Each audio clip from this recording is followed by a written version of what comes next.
Once upon a time, in the vibrant town of Iboma, there was a restaurant that no one could stop talking about. The restaurant belonged to Madame Ibn, a woman as mysterious as she was famous for her mouth-watering dishes and firm rules. People came from villages far and near to savor her jollof rice, pepper soup, and freshly pounded yam. But there was one strange rule that left everyone puzzled.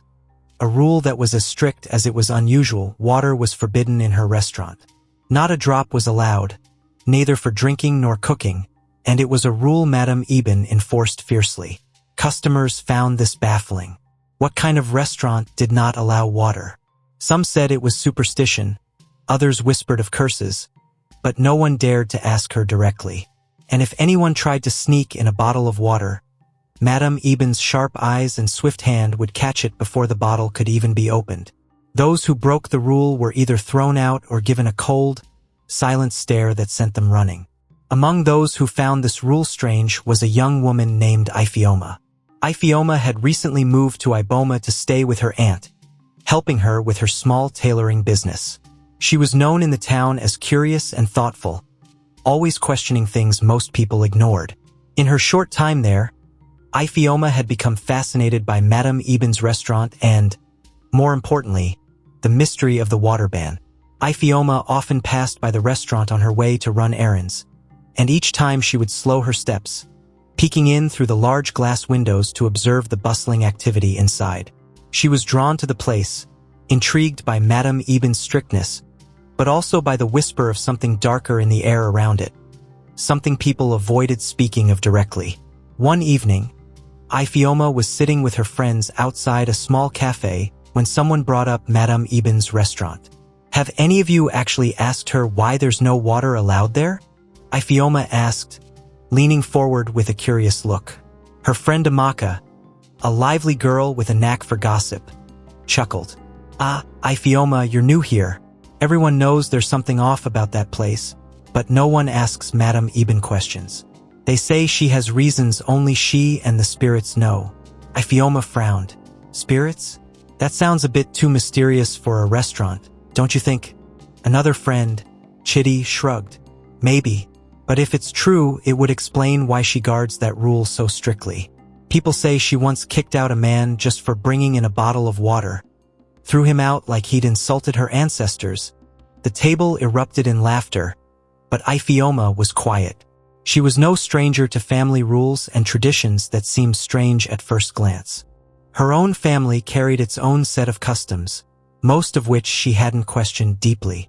But Madame Ibn's rule felt different. It felt haunted. Later that night, after her friends had gone home, Ifeoma strolled back to her aunt's house. She couldn't stop thinking about the restaurant, about the way people tiptoed around the water ban as if it were more than just a rule. She recalled the tense faces of the few people who dared to joke about it, the way their eyes darted around as if afraid someone, or something, might be listening. The next morning, Ifeoma was running errands for her aunt when she passed by the restaurant again. To her surprise, the door was propped open, and inside she could hear Madame Ibn's firm voice scolding someone. Ifeoma's curiosity got the best of her, and she quietly stepped closer to the door, peering inside. A young boy, barely 10 years old, was clutching a small plastic bottle of water, looking both defiant and frightened. Madame Ibn towered over him, her gaze hard and unyielding. "I have told you before, child, no water is allowed here. Take it away at once." Her voice echoed through the restaurant, and her expression was so intense that the boy took a step back, visibly trembling. But my mother said I could bring water to drink with my food," the boy stammered, his voice barely a whisper. Madame Ibn's face softened for a brief moment, but her voice remained stern. "Your mother is not the one who makes the rules in my restaurant. No water, ever. Now go." The boy hesitated, his hand still gripping the bottle tightly. Ifeoma could feel the tension in the air, as if something terrible might happen if the boy didn't listen. "Leave it, boy." Madame Ibn's voice cracked, her face suddenly filled with something Ifeoma couldn't quite identify: fear. In that instant, Madame Ibn snatched the bottle from his hands and threw it out the door. It rolled to Ifeoma's feet, the water sloshing inside. Ifeoma looked down, momentarily frozen. Madame Eben's gaze followed the bottle, and her eyes landed on Ifeoma, who was still standing by the door, wide-eyed. Madame Eben's face turned cold, and for a split second, Ifeoma saw a flash of panic there, a glimpse of something deeper and darker than just anger. She immediately bent down, picked up the bottle and handed it back to the boy, who gave her a grateful nod before scampering off, his small footsteps echoing down the street.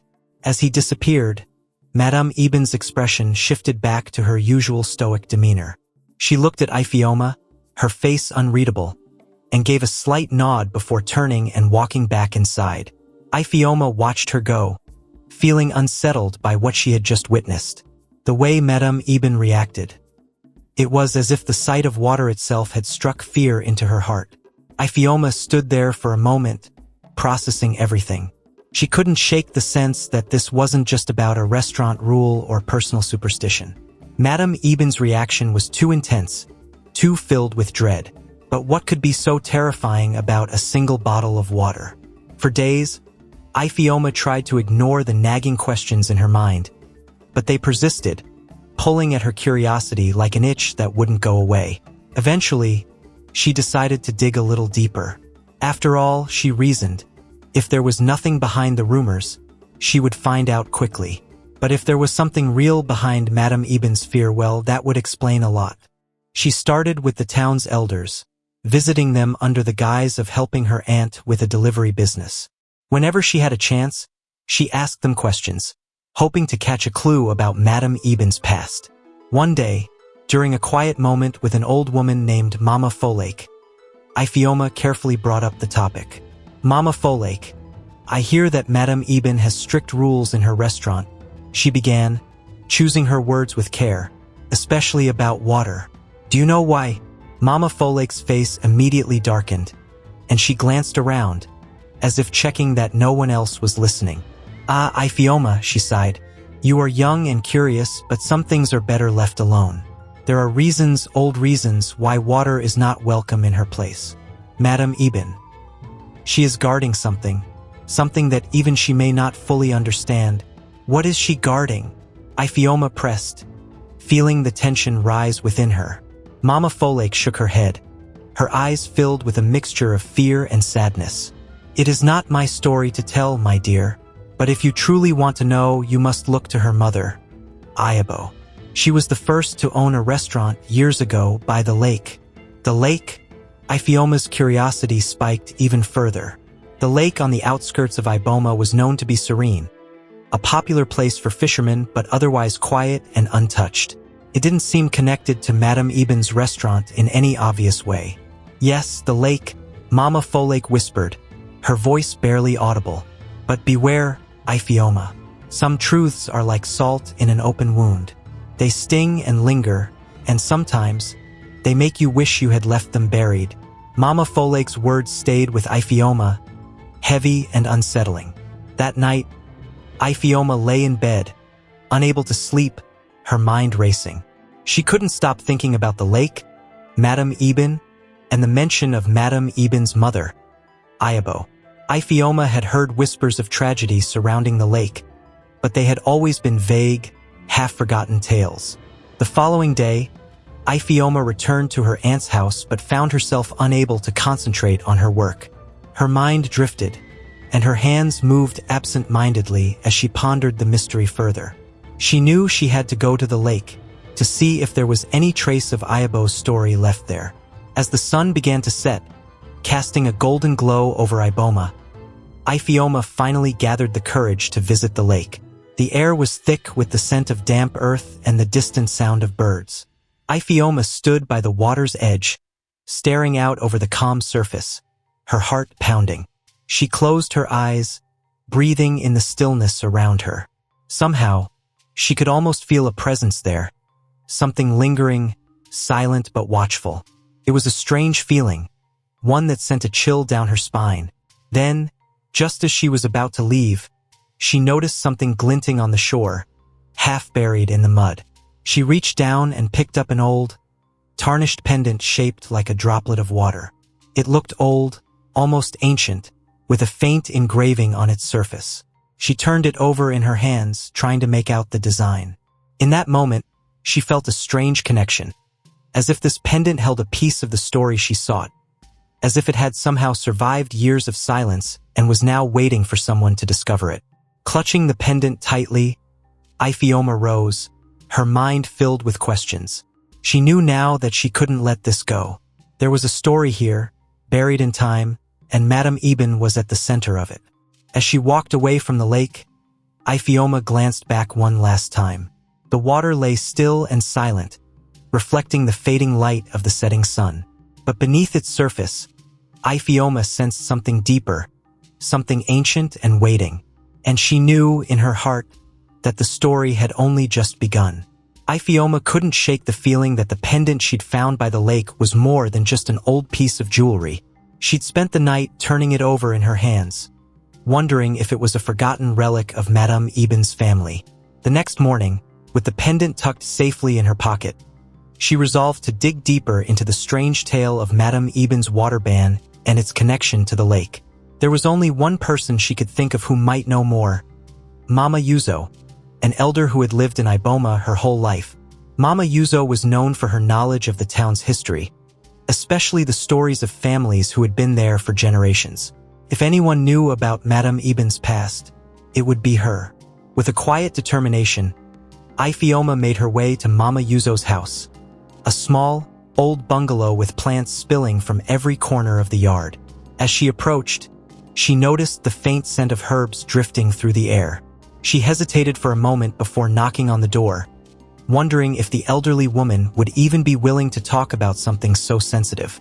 "Ah, Ifeoma," Mama Yuzo's voice called from inside. "Come in, child. I saw you coming from the window." Ifeoma pushed open the creaky door and stepped inside. Mama Yuzo sat by a low table, a steaming pot of herbal tea beside her. The old woman gestured for Ifeoma to sit. "What brings you to my home this early?" Mama Yuzo asked, her sharp eyes studying Ifeoma's face. Ifeoma shifted nervously but took a deep breath. "Mama, I came to ask you about Madame Ibn and her family. I heard there was something that happened a long time ago by the lake." Mama Yuzo's expression grew serious, and she glanced toward the window, as if making sure no one was nearby to hear them. She let out a deep sigh, her fingers tracing the rim of her teacup. "That lake holds memories, Ifeoma. Memories that many in this town would rather forget," she said, her voice low. "But it seems you've already stumbled upon part of the story." "Yes," Ifeoma replied, pulling out the pendant from her pocket and showing it to Mama Yuzo. "I found this near the lake yesterday. I think it might be connected to Madame Ibn." Mama Yuzo's eyes widened as she took the pendant in her hands, her fingers trembling slightly. "This pendant belonged to Ayabo, Madame Ibn's mother," she whispered. "I remember it well. Ayabo used to wear it every day, never taking it off. That was before everything changed." "What happened, Mama?" Ifeoma asked, her voice barely a whisper. Mama Yuzo's gaze turned distant, as if she were looking into the past. She took a slow sip of her tea before beginning. Ayabo was a lively woman, strong and stubborn. She ran a small restaurant by the lake, just like Madame Ibn does now in town. Her food was famous, and people from all over Iboma came to taste it. She had a special connection to the water, you see. The lake was her source of peace and inspiration. She would often say that the lake spirit, Aya Omi, watched over her and blessed her work. "Aya Omi?" Ifeoma echoed, leaning forward. "Yes, the guardian spirit of the lake," Mama Yuzo continued. "According to legend, Aya Omi was a powerful being, a water spirit who protected the lake and blessed those who respected her.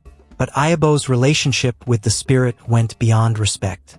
They shared a bond and understanding. Ayabo's mother had told her that as long as she honored the lake and kept certain rituals, Aya Omi would continue to bless their family. So what changed? Ifeoma pressed, sensing that the story was only just beginning. Mama Yuzo closed her eyes for a moment before continuing. One year there was a terrible drought. The lake's water level dropped, and people in the town grew desperate. Ayabo, following the old ways, pleaded with Aya Omi to spare them, to bring rain. But the town leaders, they didn't believe in such things. They saw the lake as a resource, something to be used, not honored. And so, they decided to dig deeper into the lake, hoping to bring up water to fill their wells. Ifeoma felt a chill run through her. They disrespected the spirit? Mama Yuzo nodded. They did. Ayabo warned them, begged them to stop, but they wouldn't listen. To them, it was just a lake, just water. And soon after, terrible things began to happen. First, the fish in the lake started dying, floating up to the surface in droves. Then, one night, a fierce storm came, a storm like no one had ever seen before. It flooded the lake and destroyed Ayabo's restaurant. And, well, they say she was in there when it happened. Ifeoma's hand flew to her mouth, horror filling her eyes. She died. Mama Yuzo nodded slowly. Yes, only her daughter, Ibin, survived. She was just a young girl then. But when they pulled her from the wreckage, she was clutching this very pendant you hold now. Ifeoma felt a strange weight in her hand as she looked down at the pendant. It suddenly seemed heavy, filled with the weight of lost memories and untold stories. But why would that lead Madame Ibin to ban water from her restaurant? Ifeoma asked, trying to understand. Ayabo's death wasn't just an accident, Ifeoma. The town elders believed that Aya Omi cursed Ayabo's descendants for what had happened. She was angered that Ayabo's warnings were ignored and that her lake was desecrated. So she placed a curse upon Ayabo's bloodline, forbidding them from ever using the lake's water, or any water, without consequence. What kind of consequence? Ifeoma asked, her voice barely above a whisper. Mama Yuzo's face turned grave. Any attempt to break the curse would bring disaster, sickness, even death. Madame Ibin knows this. She was raised with the knowledge that to touch water is to invite the spirit's wrath. It's why she forbids it so strictly in her restaurant.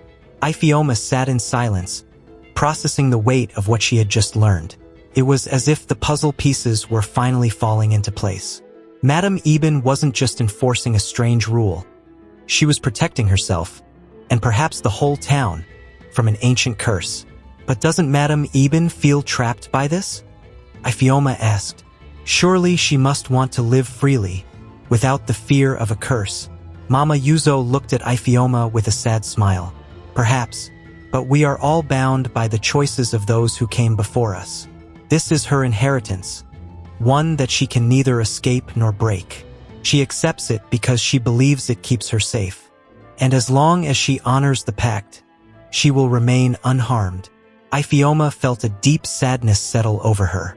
She could barely imagine what it must be like to live under such a shadow, to carry the burden of a curse handed down through generations. Yet, part of her couldn't help but wonder if there was a way to break free from it. Thank you, Mama Yuzo, Ifeoma said, standing up and clasping the pendant tightly. I think I understand now. Mama Yuzo nodded, her gaze softening. Be careful, Ifeoma. Curiosity can be a double-edged sword. Some truths are better left undisturbed, like water left to settle. Ifeoma gave a small nod, though her mind was already spinning with questions. She had learned about the curse, yes, but something told her that there was still more to the story. What exactly had Ayabo promised the spirit? Was there any way to make amends? Ifeoma couldn't bear the thought of Madame Ibin living in fear her whole life, constantly looking over her shoulder as if waiting for the curse to strike. The next morning, Ifeoma couldn't resist returning to the lake. She felt drawn to it, as if the water itself was calling to her, whispering secrets that she couldn't quite hear. She stood by the shore, watching the water ripple gently in the morning breeze. It was hard to believe that something so calm could hold such a terrible history. Taking a deep breath, Ifeoma whispered into the quiet, Aya Omi? Are you there? For a moment, nothing happened. Then, just as she was about to turn away, she felt a cold gust of wind rush over her, chilling her to the bone. The water rippled, almost as if it were responding to her call. Ifeoma's heart pounded, but she steadied herself, determined to continue. I know you're angry, I know the people of Iboma wronged you, but Ayabo's family Ibn. They've suffered enough, don't you think? The water remained silent, but Ifeoma felt a strange sense of presence, as if the spirit were listening. I understand that Ayabo tried to protect the lake, that she wanted to keep the bond with you alive. Ifeoma continued. Her daughter has honored that bond too, even if it means living in fear. Isn't there a way to forgive them?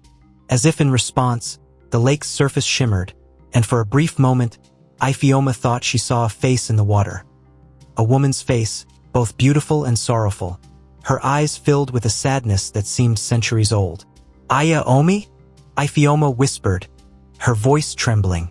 The face faded, leaving only the gentle ripples of the lake. But Ifeoma understood the message. The spirit had heard her, and maybe, just maybe, there was a way to bring peace to Madame Ibn and her family after all. Feeling a surge of hope, Ifeoma turned and began walking back to town. She would need to speak with Madame Ibn, to tell her what she had seen and heard. Perhaps together, they could find a way to lift the curse and honor the spirit in a way that would bring lasting peace. But as she neared the town, Ifeoma couldn't shake the feeling that breaking the curse wouldn't be easy. There would be challenges, perhaps even danger. But if it meant giving Madame Ibn a chance at freedom, Ifeoma was willing to take that risk. With determination in her heart, Ifeoma resolved to confront Madame Ibn. She would uncover the truth, face the curse, and do whatever it took to bring peace to the family haunted by the lake spirit. And so, the journey began, with Ifeoma holding the pendant close, feeling the weight of Ayabo's memory and Aya Omi's silent, watchful presence behind her. When Ifeoma returned to town, her heart was set on speaking to Madame Ibn directly. She had seen the lake, felt its quiet presence, and glimpsed something of Aya Omi's sadness. The spirit's face, sorrowful and mournful, lingered in her mind. Ifeoma knew that if anyone could help lift the weight of this curse, it would be Madame Ibn. But she was also aware that the truth of Aya Omi's curse might be darker and more binding than she could imagine. The next morning, she walked to Madame Ibn's restaurant with purpose. She found Madame Ibn outside, sweeping the front steps as the morning sun cast a soft glow over her stooped figure. Despite her resolute expression, Ifeoma could see a heaviness in the lines of her face, as if the weight of the past clung to her shoulders. Madame Ibn, Ifeoma called out gently. The older woman looked up, surprise flashing briefly in her eyes. Ifeoma, she said in her usual guarded tone. You are up early. Is there something you need? Yes, Ifeoma replied, stepping closer. But it's something I don't think you'll want to hear. It's about the lake, about your mother, Ayabo, and about Aya Omi. Madame Ibn's face froze, and she looked away, her fingers tightening around the broom handle. Who has been speaking to you about such things? She asked, her voice a strained whisper. No one, Ifeoma answered, choosing her words carefully. I went to the lake myself and I felt something there. I also found this. She reached into her pocket and held out the pendant she had found.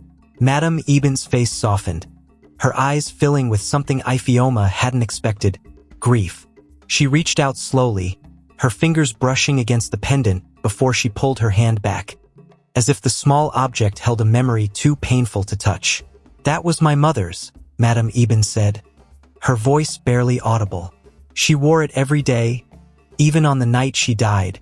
Taking a deep breath, Ifeoma continued, I've heard pieces of the story, madam. I know about the pact with Aya Omi, about the curse. I know you're afraid of breaking the rules, but maybe there's a way to end this. Madame Ibn let out a shaky breath, her gaze shifting to the distant hills beyond Iboma. Do you think I haven't tried, Ifeoma? She whispered. Do you think I haven't wished, prayed, begged for a way to break free of this curse? My mother spent her life honoring that spirit. And for what? For her life to be stolen in a single night. For me to carry a burden that I never asked for. There was a pause, and for the first time, Ifeoma saw the full weight of Madame Ibn's sorrow. She realized that this woman, so stoic and fierce in her rules, was carrying a grief that no one else could see. But you've stayed faithful, Ifeoma said softly. You've kept the pact, and I think that's worth something to Aya Omi. I saw her at the lake. I think she's waiting for us to honor her differently, to end this without losing more. Madam Ibn shook her head, a bitter smile crossing her lips. You are young, Ifeoma, and hopeful. But the curse is not so simple. Aya Omi did not just place a prohibition on water. She placed a restriction on my bloodline. She demanded that my family would never use water without facing ruin. It was her revenge for the town's betrayal. So, it wasn't just about the lake's water? Ifeoma asked, her heart sinking. No, Madam Ibn replied. The curse was designed to ensure that our family line would live under constant restraint. We are forbidden to cook with water, forbidden to drink it in any space we own, and any attempt to use it freely brings disaster. I have seen it myself.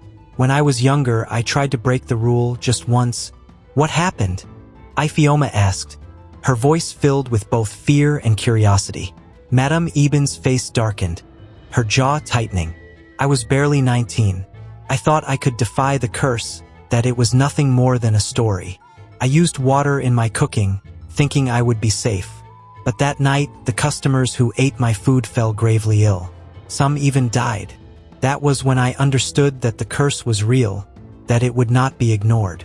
Since then, I have never allowed water in my restaurant. I keep it away from every meal, from every pot and dish. Ifeoma was silent, letting the weight of Madam Ibn's words sink in. It was a curse far more serious than she had realized, a punishment that had become a prison. But if Aya Omi placed this curse out of betrayal, maybe there's a way to make amends, Ifeoma said, struggling to find hope in the grim situation. Maybe if we honored her somehow, showed her that your family is still loyal. Madam Ibn looked at Ifeoma, her expression one of exhausted disbelief. How can Aya Omi be convinced? Ifeoma, the spirit was betrayed by our town, by those who wanted to exploit her lake for their own gain. What could we possibly offer that would be enough to appease her? Ifeoma thought about the sorrow she had seen in Aya Omi's face, the sadness that had seemed almost human. I think she feels abandoned, Madam Ibn. She's seen people forget the pact, ignore her presence. But if we approached her, showed her that your family still remembers, still honors her. Madam Ibn's gaze softened, and she looked down at the pendant in Ifeoma's hand. There is a ritual, she murmured. A ritual my mother once told me about, though I thought it was just a story.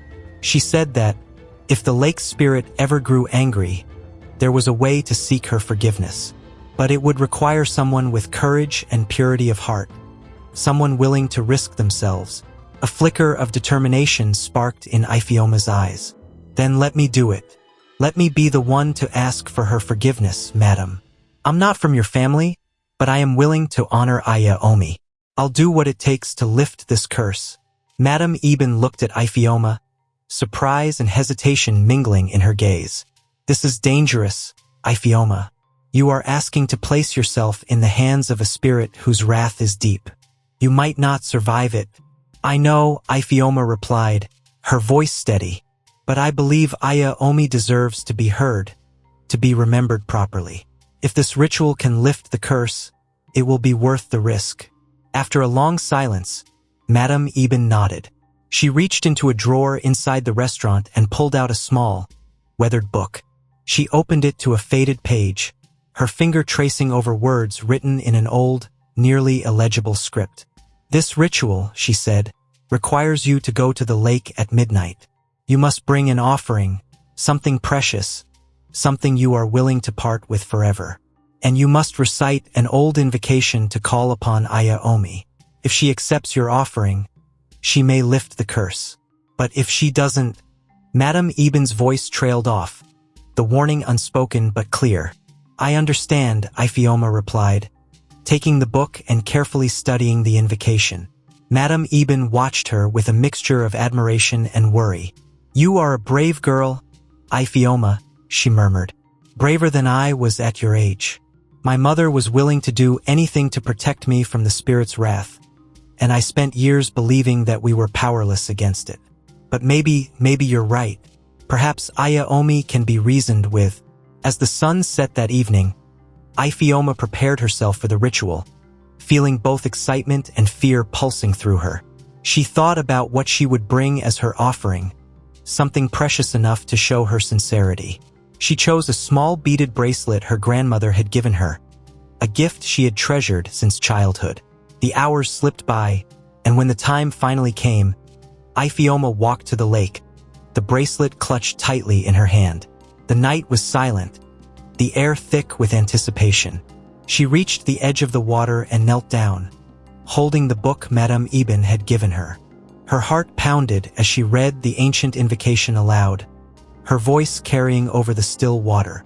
Aya Omi, guardian of the lake, spirit of the waters, I come to honor you, she called out, her voice steady despite the trembling in her hands. I bring this offering as a token of respect, in the hopes that you may forgive those who wronged you, those who have since honored your presence. As she spoke, a ripple spread across the lake, breaking the stillness of the water. She held out the bracelet, lowering it into the lake as her offering. The water stilled again, and for a moment, Ifeoma feared nothing would happen. But then, the water began to glow softly, a pale, ethereal light spreading over the lake's surface. A chill ran down her spine as she watched a figure slowly emerge from the water. A woman, her features serene but filled with an ancient sorrow. It was Aya Omi. The spirit looked down at Ifeoma, her expression unreadable. Why have you come, child? The spirit asked, her voice like the gentle lapping of waves against the shore. I have come to ask for forgiveness, Ifeoma replied, her voice shaking slightly. Forgiveness for Madame Ibn's family, who have honored your memory, and for the town that once betrayed you. They are ready to make things right, if you allow it.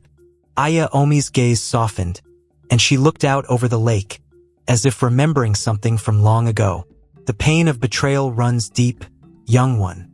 But so does the memory of loyalty. Ifeoma held her breath as the spirit extended her hand, gently touching the bracelet that floated on the water's surface. Your offering is accepted, she whispered. The curse shall be lifted, but remember, the pact must be kept. If it is broken again, my wrath will be fierce. With those final words, the spirit faded back into the water, and the lake's glow disappeared, leaving only the gentle ripple of the water's surface. Ifeoma exhaled, feeling a weight lift from her heart. She knew the curse had finally been broken. With tears in her eyes, she whispered a thank you to the spirit before turning back to the town, ready to share the news with Madame Ibn and bring an end to the haunting past. When Ifeoma returned to town that night, she was almost trembling with relief and disbelief. The lake spirit, Aya Omi, had heard her, had accepted her offering, and, more astonishingly, had agreed to lift the curse. Yet, the spirit's final warning echoed in her mind. The pact must be kept. If it is broken again, my wrath will be fierce. She knew that their freedom came with a price. They would still need to honor the pact to keep Aya Omi's goodwill. The next morning, Ifeoma went straight to Madame Ibn's restaurant, her heart pounding with excitement and anxiety. She wanted to share the news, but she also worried about how Madame Ibn would receive it. When she entered, she found Madame Ibn standing behind the counter, preparing food. The usual bustle of the restaurant was subdued, as if the weight of the past days still hung in the air. Madame Ibn, Ifeoma called gently. Madame Ibn looked up, and her stern expression softened when she saw Ifeoma. You're back, she said, her voice carrying a hint of worry. Did you go to the lake? Ifeoma nodded, moving closer to the counter. Yes, and I saw her, madam. I saw Aya Omi. She listened to me and she accepted my offering. She lifted the curse.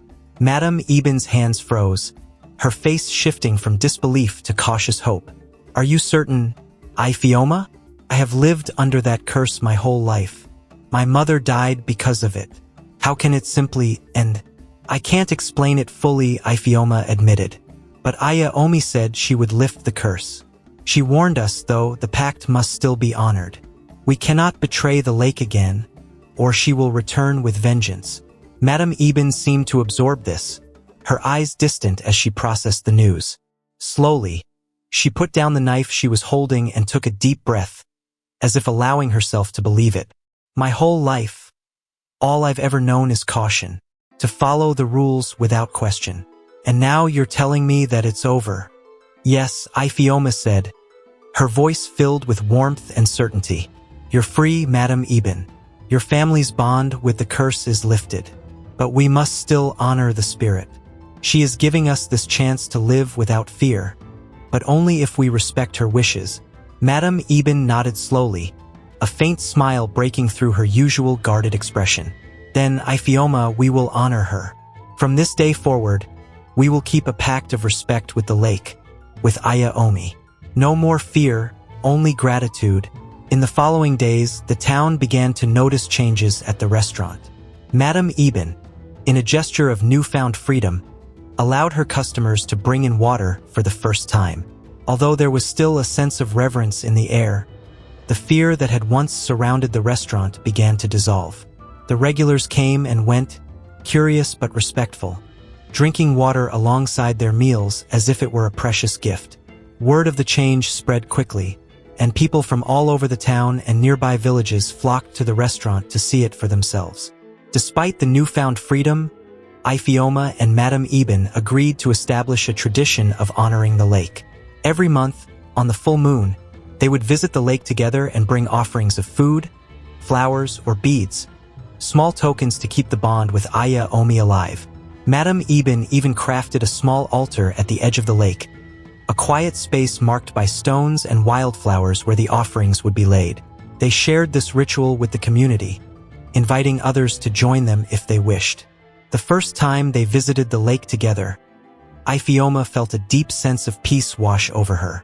She could see that Madam Ibn, too, felt lighter, as if the years of grief and fear had finally lifted. As they laid their offerings at the edge of the water, Madam Ibn whispered a simple prayer, her voice carrying a gentleness Ifeoma had never heard before. Thank you, Aya Omi, she murmured, her gaze soft. Thank you for this peace. As time passed, Ifeoma noticed changes in Madam Ibn beyond the restaurant.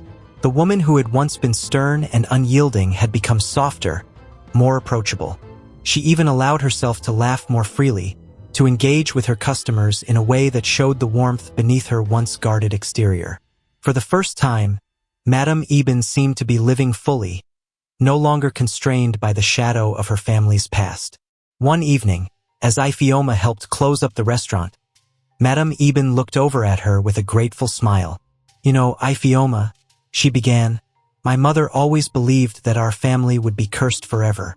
But you showed me that sometimes courage can change even the darkest fate. I owe you more than words can express. Ifeoma felt a surge of pride and joy, realizing that her journey to uncover the truth had not only freed Madam Ibn, but had also brought the two of them closer together. She had found family in a woman who had once been a stranger, a bond forged through courage, resilience, and the willingness to face a legacy that others had feared. And as the months turned into years, the pact with Aya Omi continued. Each visit to the lake became a celebration of the connection between the town and the spirit, a bond of respect and honor. The restaurant thrived, drawing even more visitors, who came not only for the food but for the warmth and peace that filled the space. One afternoon, as the restaurant bustled with life, an old friend of Ifeoma's from the village, Amaka, arrived. She had heard about the restaurant's change, about the lifted ban on water, and she had come to see it for herself. Ifeoma, Amaka called out, waving as she walked in. I can't believe it. People say Madam Ibn allows water now. Is it true? Ifeoma grinned, gesturing to the glasses of cool water being served to tables around them. It's true, Amaka. The restaurant is free of the old rule now, and Madam Ibn is happier than ever. Amaka looked around, taking it all in, her eyes wide with wonder. I didn't think I'd see this place change so much, she said with a smile. It's as if the whole town feels lighter now. As the friends sat and talked, Ifeoma felt a quiet contentment settle within her. She knew that their lives in Iboma would continue as they always had, but with a new sense of harmony and freedom. They had honored the past and bridged the divide between the living and the spirit world, ensuring peace for the future. In time, Ifeoma found herself running the restaurant more often as Madame Ibn gradually stepped back, spending more time with friends and in the town she had once felt distanced from. The restaurant had become more than just a business. It was now a place of connection, where traditions were kept alive but without the heavy shadows of fear. And every month, as promised, Ifeoma would make her way to the lake, carrying a small token of respect to lay at Aya Omi's altar. She continued the tradition with joy, grateful for the connection it fostered, and for the chance to carry on the story of her journey. Years later, as Ifeoma finally took over the restaurant completely, she felt that her life had come full circle. She was no longer just the curious girl who had once peered in through the restaurant's windows, wondering at the mystery within. She had become a part of its story, and through her, the memory of Ayabo, Madame Ibn, and Aya Omi would live on. One late evening, Ifeoma stood outside the restaurant, looking out toward the hills. She closed her eyes and whispered a quiet thank you to the spirit who had given them peace.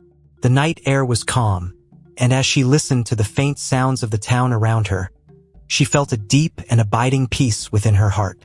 The curse was no longer a burden. It had transformed into a legacy of honor and respect. And as Ifeoma looked toward the horizon, she knew that, no matter what the future held, Iboma would always be a place of resilience, where the past and present lived in harmony. For Ifeoma and the town of Iboma, the mystery of the water ban had ended, replaced by a story of connection, love, and unwavering respect for the forces that shaped their world. And that story would be told for generations, woven into the lives of those who would come to call Iboma home. Years had passed since Ifeoma and Madame Ibn had first lifted the weight of the curse that had shadowed Iboma. In that time, Ifeoma had transformed the restaurant into a beloved landmark, known throughout the region for its delicious food, welcoming atmosphere, and the deep-rooted respect for tradition that set it apart. She had taken great care to keep alive the memory of the pact with Aya Omi, and each month, like clockwork, she made her journey to the lake with offerings of thanks and reverence. With Madame Ibn no longer at the helm, the restaurant had flourished in ways Ifeoma never anticipated. Madame Ibn herself had become somewhat of a legend in town, a symbol of strength and resilience, and although she had quietly stepped back, her presence lingered in the restaurant's very walls. It was as though her spirit watched over the place, approving of how the legacy she and Ifeoma had created continued to thrive. One evening, after a particularly busy day, Ifeoma sat outside the restaurant under a sky dotted with stars. The calm of the night settled around her as she closed her eyes, letting the memories of her journey wash over her. She remembered the fear, the courage it took to face the lake, and the peace that had followed. It was a story she carried proudly, one that she hoped would be told for generations to come. As she sat lost in thought, a small voice broke her reverie. "Auntie Ifeoma?" A young girl's voice called. Ifeoma looked up to see her niece, Ada, standing there, her wide eyes filled with curiosity. "Yes, Ada," Ifeoma said with a smile, patting the bench beside her. The young girl quickly took a seat, her face lit with excitement. "Auntie, Mama told me about the lake and Aya Omi. She said you saved the restaurant and helped Madame Ibn make peace with the spirit. Is it true?" Ada asked, her voice filled with awe. Ifeoma chuckled softly, brushing a strand of hair away from Ada's face. "Yes, it's true. It wasn't easy, but sometimes the things that matter most aren't easy. Aya Omi deserved our respect, and she taught us that even the smallest actions can have lasting consequences." Ada's eyes shone as she listened, absorbing every word. "Mama said we honor Aya Omi because she's part of our family story now. Can I come with you next time? To give her an offering? Ifeoma smiled warmly. "Of course you can. It's important for you to know our history, Ada, and to respect the pact we made with Aya Omi. I'll show you the way just as I was shown. That's how we keep her spirit alive." Ada beamed, visibly excited at the idea of visiting the lake with her aunt. She was young, but Ifeoma could already see the spark of curiosity in her eyes, the same curiosity that had driven her own journey years before. And she knew that as long as there were people like Ada to carry forward the story and traditions, the pact with Aya Omi would endure, binding the generations in shared reverence and unity. The following month, Ifeoma made her usual journey to the lake, this time with Ada by her side. The little girl clutched a small bundle of wildflowers and beads, her gift for Aya Omi, and walked with careful steps, her eyes wide as they approached the edge of the water. "This is where it all began," Ifeoma told her, kneeling down by the lake's edge. "The lake gave us peace, but we had to give our respect in return. Remember, Ada, that the lake is alive and Aya Omi watches over it. As long as we honor her, she will bless us in return." Ada nodded, her young face filled with reverence. Together, they laid the flowers and beads at the small altar Ifeoma had maintained all these years. The lake's surface shimmered in the moonlight, and Ifeoma felt a sense of quiet fulfillment wash over her. She sensed, somehow, that Aya Omi was watching, her spirit satisfied with this gesture of respect. As they turned to leave, Ada tugged on Ifeoma's sleeve. "Auntie, can you tell me more stories about Madame Ibn and the restaurant? I want to know everything." Ifeoma chuckled, wrapping an arm around her niece as they walked back toward the town. "Oh, there are plenty of stories, Ada. Stories of strength, of courage, and of honoring those who came before us. And one day you'll share these stories too." The two made their way back under the night sky, with Ifeoma feeling a deep sense of pride. She knew that as long as stories of Aya Omi and Madame Ibn were passed down, the spirit's blessing would remain, watching over Iboma and its people. She had honored the past, secured the present, and laid the foundation for the future. A future where her legacy, and that of Madame Ibn and Aya Omi, would live on. In time, Ada would tell these stories to her own children, passing on the legacy of resilience, respect, and connection. And so, in this way, the pact with Aya Omi would endure, woven into the very heart of Iboma, a reminder that the bonds between the living and the spirit world must be cherished and respected. And whenever the townspeople gathered at the restaurant, drinking their water freely and savoring the joy of their shared heritage, they would think of Ifeoma and Madame Ibn, whose courage and respect for tradition had brought them peace. The restaurant continued to thrive, a symbol of resilience and honor in Iboma, where every visitor felt the presence of something sacred, something lasting. A legacy forged from the past, kept alive in the present, and bound to a future as enduring as the lake itself. Thanks for watching till the end. If you enjoyed this story, please give it a like and subscribe to the channel Folktales King so that you won't miss any of our new videos. Here is another story I'm sure you will enjoy. Click on it to watch now.